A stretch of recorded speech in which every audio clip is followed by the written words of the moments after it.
Welcome to SportalPro.com, your source for the daily sports injury report that could affect tonight's betting action. Betting information is one of the most important to any successful professional sports bettor, and injuries are the number one thing to look at before and on any game. It's a long season for professional and amateur athletes, and if they can't play, they can't help their team win, and more importantly, help the team you're betting on beat the spread. It's getting late in the NBA season, and players are out with nagging injuries and even out for the season as teams are resting players or evaluating players, making this the best time of the year for you to have a betting advantage every time you wager. Let's look at some of tonight's injuries in the NBA that could affect the outcome of tonight's games. In tonight's matchup between the Sacramento Kings and New Orleans Pelicans, the Sacramento Kings were without their starting point guard, Isaiah Thomas, who's been out with a right quad contusion the last couple of games, but expected back tonight, while Carl Landry is out for the season, while the New Orleans Pelicans have the longest list of key injuries of any team in the league right now, with their best player and only all-star on the team in forward center Anthony Davis, who's dealing with an injured left ankle in his day-to-day right now.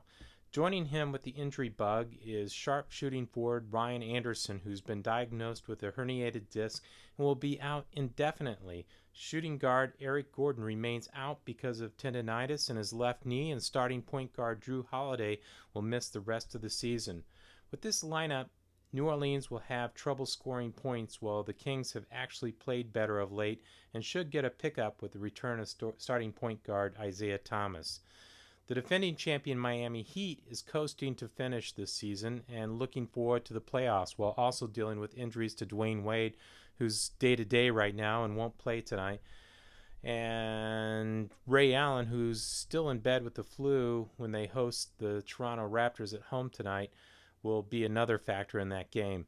Another team in the NBA that has had some bad luck with injuries this season and has 9 players to suit up for their game are the Denver Nuggets, who've lost forward J.J. Hickson for the season and will be without Wilson Chandler again, while Nate Robinson, starting forward Danilo Gallinari, and center JaVale McGee are already out for the season. Denver has struggled and will again be with a short lineup versus a playoff contending team against a Memphis team that is 100% healthy and coming off a loss last night in Portland. Give us a call today at 1-800-256-9795 to get your free winner and access to the latest insider betting information. Ask out our trail offer today, ATS. Go to SportalPro.com to get all the latest news in sports, undated lines and odds, fantasy sports stats and information, best poker rooms and casinos on the internet.